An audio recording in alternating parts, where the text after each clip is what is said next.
Hello students, हम solid state chapter कर रहे थे और हमने टाइप्स ऑफ क्रिस्टलाइन सॉलिड भी कर लिया था। तो अब हम एनसीईआरटी के इन टेक्स्ट क्वेश्चंस पर आते हैं और जैसा कि आप देख पा रहे हैं, इन टेक्स्ट क्वेश्चन का पहला क्वेश्चन है classify the following solids in different categories based on the nature of intermolecular forces operating in them. हमें क्रिस्टलाइन सॉलिड की जो चार टाइप हमने जो कल की थी उन्हीं का है, उसी से रिलेटेड है। जैसे पोटेशियम सल्फेट, अब पोटेशियम सल्फेट एक आयनिक कंपाउंड है तो इनके अंदर आयनिक बॉन्ड होगा, तो इस वजह से कौन सी कैटेगरी में आएगा? आयनिक सॉलिड में। टिन, टिन एक मेटल होती है तो इसलिए ये एक मेटालिक सॉलिड होगा। बेंजीन, बेंजीन जो होता है उसका फॉर्मूला C6H6 होता है और ये एक कोवलेंट कंपाउंड होता है, इसलिए इसका जो सॉलिड की टाइप आएगी वो कोवलेंट आएगी। यूरिया, यूरिया जो होता है NH2CO NH2, उसके अंदर हाइड्रोजन बॉन्ड होते हैं और हाइड्रोजन बॉन्ड आपको पता होगा किसके बीच में होता है? हाइड्रोजन होना जरूरी है और तीन एलिमेंट होते हैं, फ्लोरीन, ऑक्सीजन या नाइट्रोजन। तो यूरिया का फॉर्मूला होता है NH2CO NH2। तो एक जो मॉलिक्यूल होता है उसका दूसरे मॉलिक्यूल से हाइड्रोजन बॉन्डिंग से अटैच्ड होता है, उनके बीच में बॉन्डिंग हाइड्रोजन बॉन्डिंग है। तो हाइड्रोजन बॉन्डिंग किसके अंदर आई थी? मॉलिक्यूलर सॉलिड्स में। तो ये एग्जांपल हो गया मॉलिक्यूलर सॉलिड्स का। अब बात करते हैं हम अमोनिया की। अमोनिया वैसे तो आपको पता है गैस है, लेकिन मैंने कहा था कि अगर वो सॉलिड में लिख देते हैं सॉलिड अमोनिया है तो सॉलिड अमोनिया में क्या होगा? N दिखाई दे रहा है आपको, NH3 फॉर्मूला होता है, H भी है, तो इसका अगेन रीजन वही होगा, ये मॉलिक्यूलर सॉलिड्स में आएगा क्योंकि इनके अंदर कौन सी बॉन्डिंग आ रही है? हाइड्रोजन बॉन्डिंग आ रही है। वाटर, सेम रीजन आएगा, हाइड्रोजन बॉन्डिंग आ रही है और मॉलिक्यूलर सॉलिड्स में आएगा। Zinc sulphide, zinc sulphide Zn ion है इसके अंदर, सल्फाइड आयन है इसके अंदर, आयनिक कंपाउंड है, इस वजह से ये आयनिक सॉलिड का एग्जांपल है। ग्रेफाइट, ग्रेफाइट के अंदर ये आएगा कोवलेंट कंपाउंड में या नेटवर्क सॉलिड्स में, कोवलेंट सॉलिड में। कल आपको बताया भी था ग्रेफाइट और डायमंड के एग्जाम्पल में। रुबिडियम, रुबिडियम जो होता है वो एक मेटल होती है तो ये मेटालिक सॉलिड में आएगा। आर्गन, आर्गन जो होता है वो सिंपल एक जैसा आर्गन नियोन सुना होगा आपकी, नोबल गैसेस होती हैं, अब उनको सॉलिडिफाई कर दिया हमने। अब आर्गन के ऊपर कोई चार्ज नहीं था तो लंदन फोर्सेस है इनके अंदर, डाइपोल इंड्यूस डाइपोल इंट्रैक्शन आएंगी और डाइपोल इंड्यूस डाइपोल इंट्रैक्शन होती है तो किस में आ रही है वो? मॉलिक्यूलर सॉलिड्स में, क्योंकि मॉलिक्यूल्स के बीच में जो अट्रैक्शन हो रही है तो इसके अंदर आ जाएगा ये आर्गन जो होगी मॉलिक्यूलर सॉलिड्स का एग्जांपल है। सिलिकॉन कार्बाइड, सिलिकॉन कार्बाइड कल भी एग्जांपल पढ़ा था, silicon carbide purely covalent molecule है तो कोवलेंट कंपाउंड कोवलेंट सॉलिड के अंदर ये आएगा। तो ये सारा क्वेश्चन हो गया है। उसके बाद 1.7 क्वेश्चन कह रहा है solid A is a very hard electrical insulator in solid as well as in molten state and melts at extremely high temperature. अब वो जो बात बता रहा है वो ध्यान से सुननी है। उसे सॉलिड ए, इसका मतलब चारों टाइप में से कोई भी हो सकता है, इज ए वेरी हार्ड। अब हार्ड कौन सा था? तीन हार्ड थे, सॉफ्ट वाले को छोड़ दो तो मॉलिक्यूलर तो हट गया कैटेगरी में से, बचा कौन सा? आयनिक, कोवलेंट और मेटालिक। अब वो बोल रहा है electrical insulator in solid as well as molten. देखो मेटालिक जो होता है वो तो कंडक्टर होता है तो मेटालिक भी हट गया इसमें से, सॉलिड ए मेटालिक नहीं हो सकता, बचा कौन सा? आयनिक और कोवलेंट। उसमें से भी ये क्या बोल रहा है कि ये इंसुलेटर है सॉलिड में भी और मोल्टन में भी, जबकि आयनिक जो होते हैं कल आपने पढ़ा था, आयनिक जो होते हैं वो इंसुलेटर होते हैं सॉलिड में, कंडक्टर होते हैं वो एक्वस सॉल्यूशन या मोल्टन स्टेट में। इसका मतलब ये भी हट गया तो ये कौन सा सॉलिड होगा? Covalent solid. तो हमारा क्वेश्चन का आंसर आ गया है सॉलिड ए इज कोवलेंट, क्योंकि कोवलेंट सॉलिड जो होते हैं वो सॉलिड होते हैं, मोल्टन स्टेट में भी दोनों में इंसुलेटर होते हैं वो electrical insulator, melt at a very high temperature क्योंकि बॉन्ड उनका स्ट्रॉन्ग होता है, थोड़ा सा वीक होता है ना आयनिक से। तो कल भी बताया था हार्ड भी होते हैं, हाई मेल्टिंग पॉइंट भी होता है और इंसुलेटर भी होते हैं। तो इसका एग्जाम्पल आएगा कोवलेंट सॉलिड, इसका आंसर आएगा। अब नेक्स्ट क्वेश्चन पर आते हैं। नेक्स्ट क्वेश्चन कह रहा है आयनिक solids conduct electricity in molten state but not in the solid state, explain. तो क्या एक्सप्लेनेशन आएगा कि जब आयनिक सॉलिड्स सॉलिड स्टेट में हैं तो जो उनके आयन्स हैं वो बाउंड है बहुत अच्छी तरीके से, बिकॉज बहुत स्ट्रॉन्गेस्ट फोर्सेस ऑफ अट्रैक्शन है उनके बीच में, एक आयन दूसरे आयन से बिल्कुल अटैच्ड है, कोई मूवमेंट नहीं है। कोई मूवमेंट नहीं होगा तो कोई कंडक्शन नहीं करेगा, कोई आयन फ्री ही नहीं है। लेकिन जब हमने क्या कर दिया, उसको मेल्ट कर दिया, अब वो क्या हो गए, दूर हो गए, मूवमेंट कर सकते हैं। मूवमेंट कर सकते हैं तो ऑटोमेटिकली वो क्या करेंगे, इलेक्ट्रिसिटी को कंडक्ट करेंगे। नेक्स्ट क्वेश्चन है, what type of solids are electrical conductors, malleable and ductile. देखो कंडक्टर हमारा होना चाहिए, वो बोल रहा है कंडक्टर तो है, तो और फिर मैलेबल भी है और डक्टाइल भी। ये प्रॉपर्टी कल ही मैंने बताई थी, कंडक्टर भी है और मैलेबल भी है, डक्टाइल भी है, सारी मेटल्स की प्रॉपर्टी है। तो ये कौन सा टाइप का सॉलिड हो गया, मेटेलिक सॉलिड। तो हमारे कल का जो चैप्टर जो हमने पढ़ा था उसी से ये रिलेटेड क्वेश्चन थे, तो अब आपको आज समझ में आ गए होंगे, ये आप अपनी नोटबुक में कर लेंगे। आज हम जो चैप्टर पे शुरू कर रहे हैं वो है crystal lattice and unit cell. अब क्रिस्टल लैटिस और यूनिट सेल किसे कह रहे हैं, जैसा कि आपको अभी बताया था कि हमने क्रिस्टलाइन सॉलिड के अंदर एक परफेक्ट अरेंजमेंट होता है 3 डायमेंशनल स्पेस के अंदर। तो जो वो 3 डायमेंशनल स्पेस में जो अरेंजमेंट है हमने अरेंज कर दिया, किसी भी तरीके से जो अरेंजमेंट दिखा रखा है वो हमने क्या बोला, क्रिस्टल लैटिस। ठीक है, क्या कर दिया हमने, क्रिस्टल लैटिस बना दिया उसको। तो कोई भी 3 डायमेंशनल स्पेस है किसी क्रिस्टल का, वो क्रिस्टल लैटिस कहलाता है। तो डेफिनेशन क्या आई है, a regular 3 dimensional arrangement of points in space.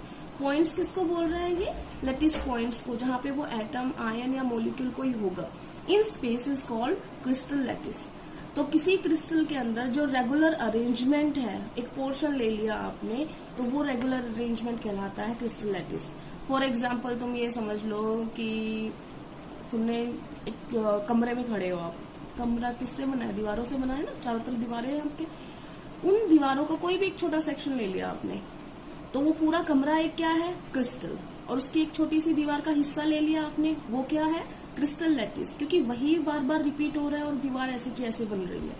अब उसके आगे जा रहे हैं हम, इस जो 3 डायमेंशनल स्पेस आपने लिया उसमें एक ऐसी चीज है जो बार बार रिपीट हो रही है, जैसे इसमें ये ऑरेंज कलर से दिखाया हुआ है, ये जो चीज है ये बार बार रिपीट हो रही है। देखो यहाँ पर है, फिर ये यहाँ पर है, यहाँ पर है, यहाँ पर, नीचे 8 बार रिपीट हुई है इधर।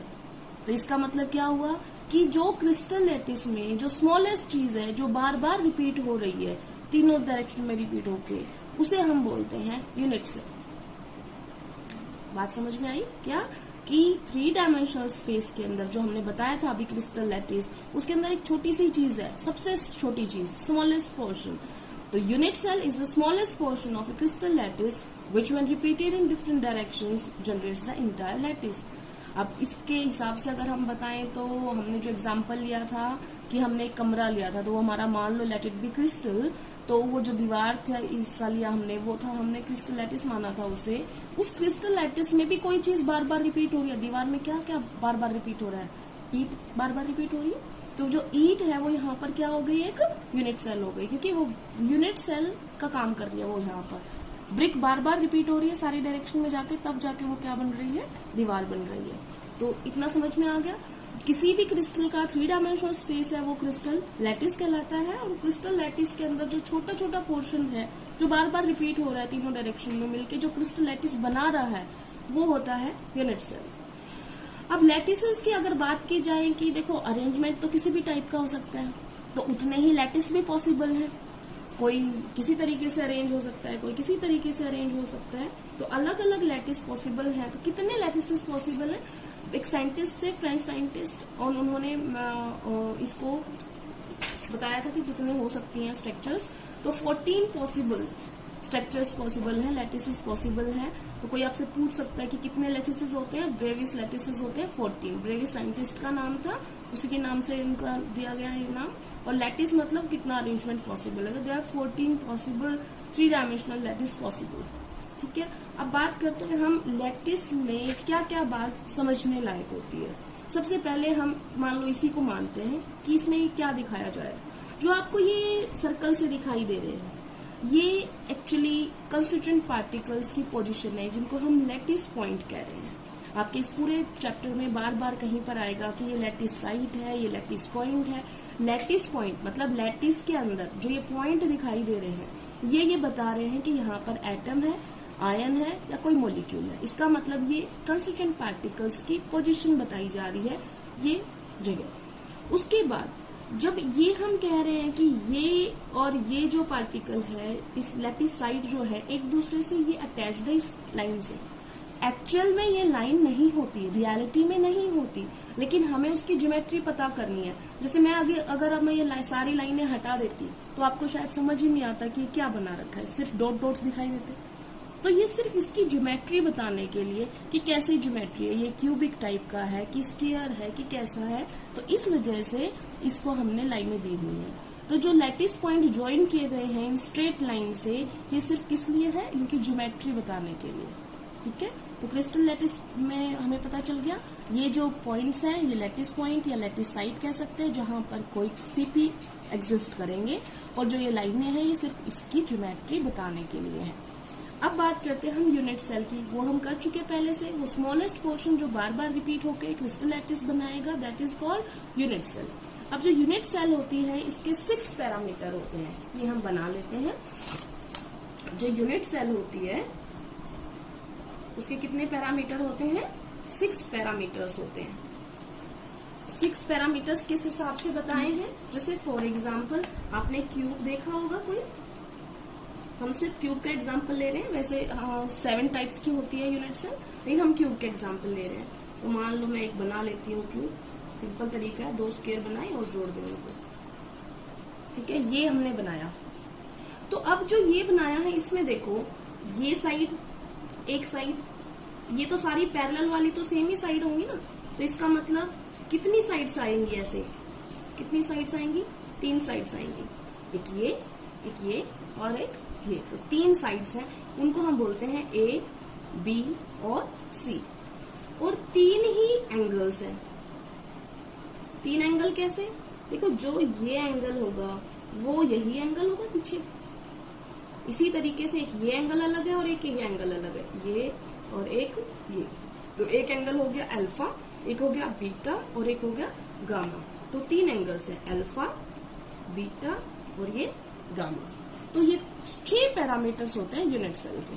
ठीक है, यूनिट सेल के कितने पैरामीटर होते हैं, 6 होते हैं। 3 साइड्स होती हैं ABC, 3 एंगल होते हैं अल्फा, बीटा और गामा। तो इन पैरामीटर्स के हिसाब से फिर हम इनकी टाइप्स भी बताएंगे, वो आपको कल कराएंगे। फिलहाल हम इनकी यूनिट सेल की कैटेगरी या क्लासिफिकेशन कर रहे हैं हम, क्लासिफिकेशन ऑफ यूनिट सेल। मैंने कई बार बोला है, कोई भी टाइप है, कोई भी क्लासिफिकेशन है, तो उसका कोई ना कोई बेसिस होगा। यहाँ पर जो बेसिस है वो उसका किस हिसाब से बता रहे हैं हम, कि जो पार्टिकल्स की पोजीशन है, जो अभी सीपी में बोलती हूँ कंस्टिट्यूएंट पार्टिकल्स की, उनकी पोजीशन के हिसाब से हमने बेसिस बनाया कि उनकी पोजीशन कहाँ कहाँ पर है, ये इसका बेसिस है, क्राइटेरिया है इसकी क्लासिफिकेशन का। तो यूनिट सेल का हमने जो क्लासिफिकेशन किया कि यूनिट सेल कितने टाइप की होती है, तो यूनिट सेल 2 टाइप की होती है। एक होती है प्रिमिटिव,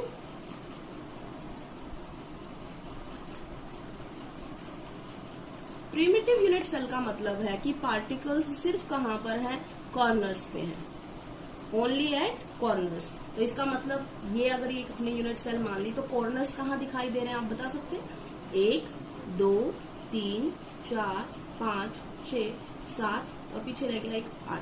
दोबारा से काउंट कर लेते हैं, अगर कंफ्यूज हो गए हो तो आप, 1 2 3 4 5 6 7 और 8, कितने हो गए हमारे पास कॉर्नर्स, 8। तो प्रिमिटिव यूनिट सेल का मतलब होता है कि constituent particles are present only on the corners of a unit cell.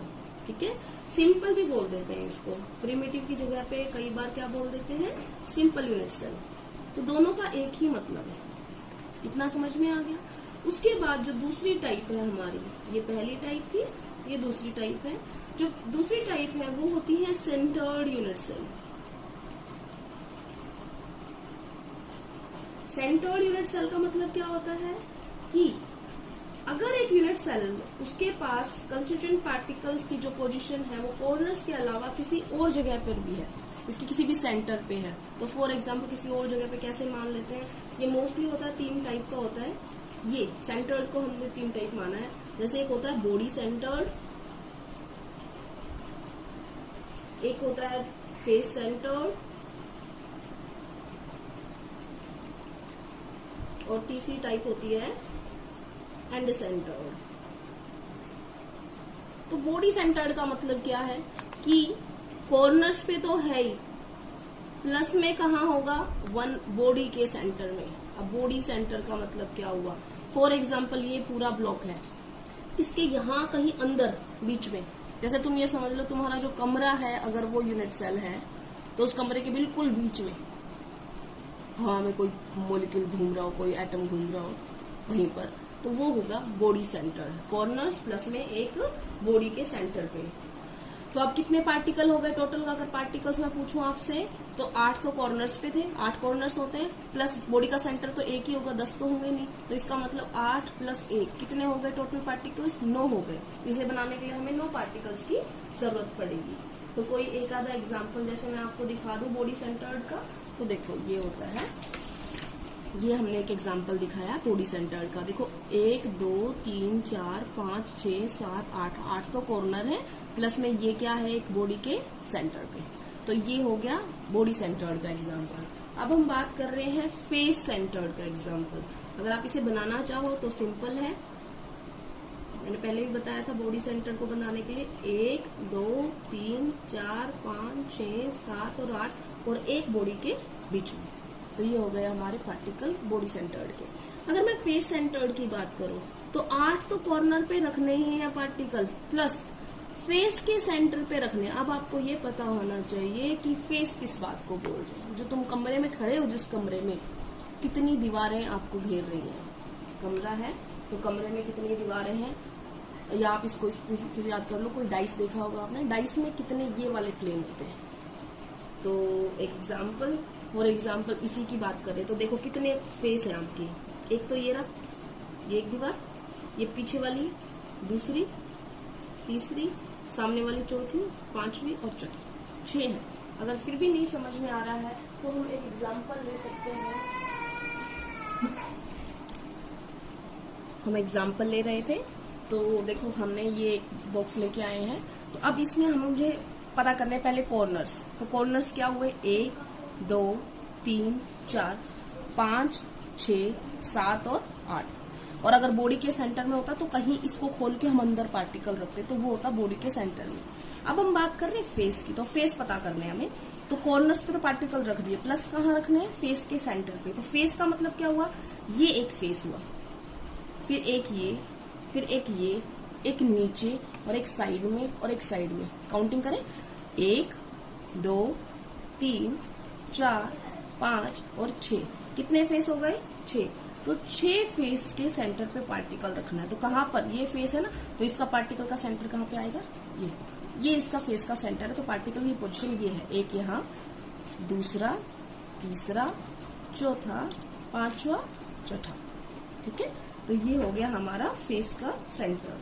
अब बात करते हैं हम एंड सेंटर्ड। एंड सेंटर क्या होता है कि कॉर्नर्स पे तो होंगे पार्टिकल, प्लस 2 अल्टरनेट फेस के कॉर्नर्स पे होंगे, 2 अपोजिट फेस के सेंटर पे,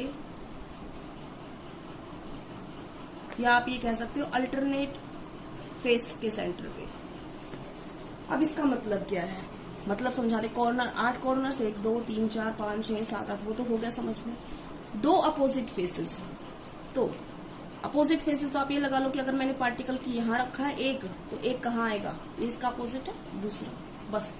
तो कितने पार्टिकल रखे हमने, 8 प्लस में 2, 10 पार्टिकल्स। उसमें लिखे थे 8 + 6 14।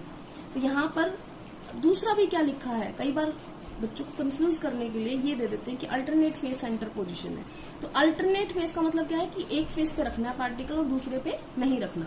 फॉर एग्जाम्पल देखो, अगर मैंने यहाँ पे रख दिया पार्टिकल, मान लो आप, तुम ये समझ लो ये पार्टिकल, ये पेपर जो लगा हुआ है ये पार्टिकल है।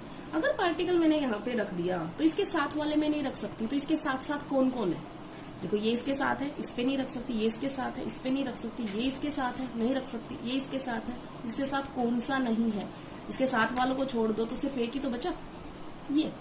तो इन दोनों का एक ही मतलब है, या तो आप कह दो अपोजिट फेस के सेंटर पे या अल्टरनेट फेस के सेंटर पे, तो इसे हम बोलते हैं एंड सेंटर्ड पोजीशन। ये हम दिखा सकते हैं। फॉर एग्जाम्पल आपको एक और दिखाती हूँ मैं एंड सेंटर का एग्जाम्पल, ये वाला। तो इसमें 8 कॉर्नर्स पे पार्टिकल है, प्लस में एक अपोजिट और दूसरा अपोजिट सेंटर पे। तो ये होता है हमारा सेंटर्ड यूनिट सेल, ठीक है। आज के लिए इतना ही। आपने जो लिखना है होमवर्क में, वो आपको जो क्वेश्चंस कराए थे वो अपनी नोटबुक में होने चाहिए। क्रिस्टल लैटिस, यूनिट सेल और यूनिट सेल की ये क्लासिफिकेशन के हिसाब से कितनी कैटेगरीज हैं ये आपनी नोटबुक में लिखना है। यही आपका होमवर्क है। Thank you.